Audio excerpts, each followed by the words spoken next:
Selamat sore buat adik-adik kelas 7 SMP. Bertemu lagi dengan Miss Lucy, walaupun kita tidak bertatap muka langsung tapi melalui rekaman video ini. Tapi tetap semangat belajar di rumah.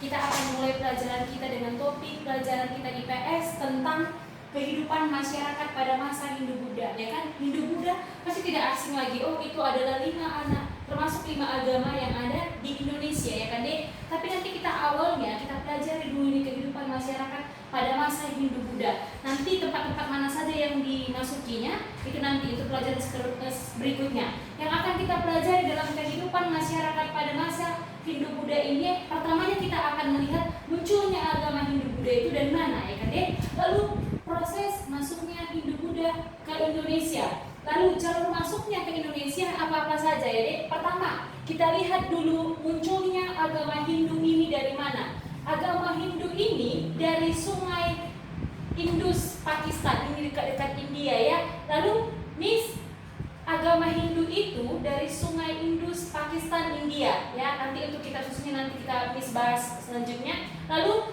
Miss, dari mana itu agama Hindu? Katanya penggabungan antara bangsa Arya dan bangsa Dravida. Mereka menghasilkan namanya bangsa Hindu. Miss, tapi kenapa bisa jadi agama Hindu? Iya, dari bangsa Hindu inilah nanti adanya agama Hindu. Melalui tradisi dan kepercayaan bangsa Hindu inilah makanya dijadikannya agama Hindu. Jadi kan setiap bangsa pasti ada tradisi dan kepercayaannya. Tradisi dan kepercayaan bangsa Hindu inilah yang dijadikan agama. Ya, lihat ini.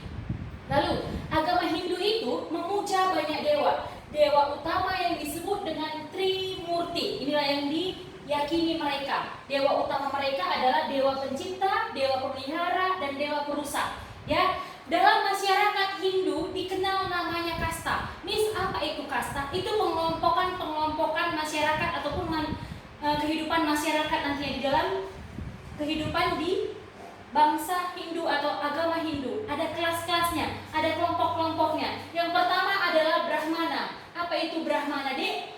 Itu adalah kaum pendeta pemuka agama khusus untuk agama Hindu. Lalu yang kedua adalah kesatria. Kesatria itu adalah orang-orang bangsawan dan prajurit-prajurit pada masa Hindu. Lalu Waisa. Waisa itu siapa? Itu adalah pengusaha dan para pedagang. Sudra itu adalah kelompok yang ekonomi menengah ke bawah. Contohnya rakyat miskin atau pekerja-pekerja kasar. Itulah kaum sudra. Jadi inilah 4 kasta di masyarakat Hindu pada saat itu. Lalu sekarang kita masuk ke agama Buddha. Agama Buddha ini diajarkan oleh Siddhartha Gautama. Ya, ini berasal dari India juga ya, dek. India.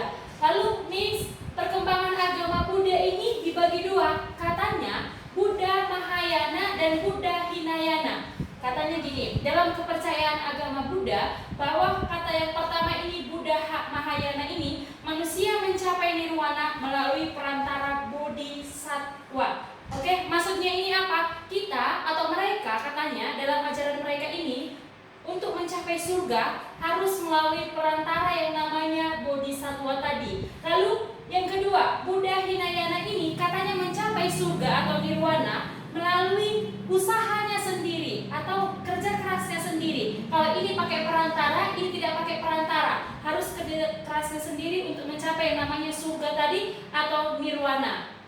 Udah, sampai sini untuk agama Hindu dan Buddha tentang munculnya. Yang kedua kita membahas tentang proses masuknya agama Hindu-Buddha dan berkembangnya agama Hindu-Buddha melalui katanya masuk ke Indonesia melalui 4 teori. 4 teori itu yang pertama adalah teori Waisa. Teori Waisa itu siapa tadi kita buat di dalam kelas tadi nih?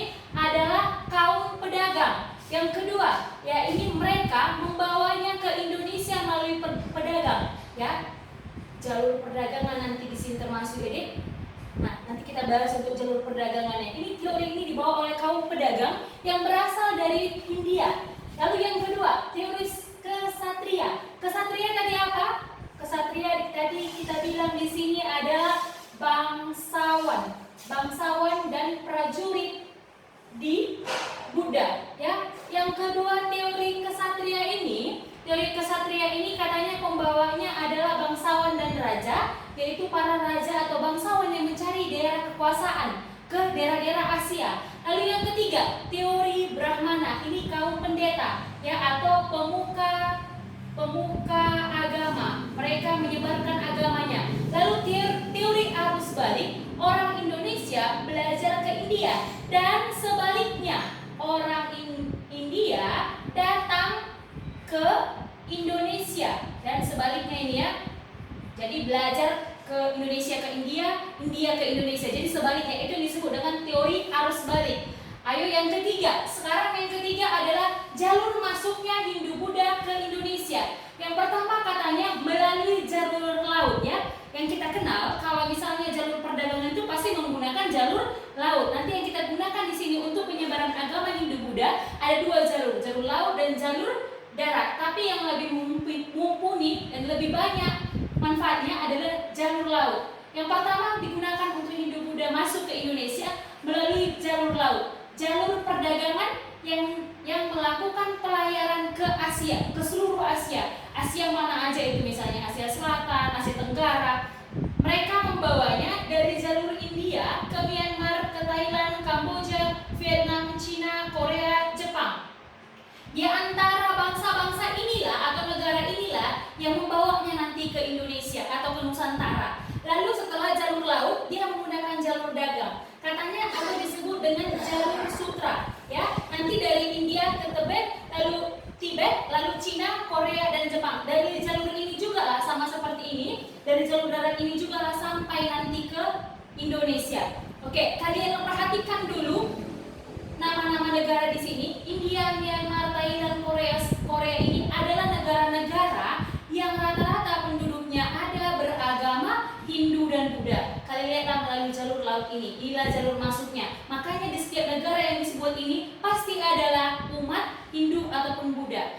Oke, nanti jika ada yang tidak dimengerti dari yang disebut ini, boleh ditanyakan di grup PD. Tetap semangat belajar di rumah. Ya, walaupun di rumah harus tetap semangat belajar. Nanti rekaman video Miss ini bisa diulang. Kalau tidak mengerti langsung segera tanyakan sama Miss. Miss akan memberikan empati dan kuis sama kalian. Oke, tetap semangat. Siswa Iji, sukses.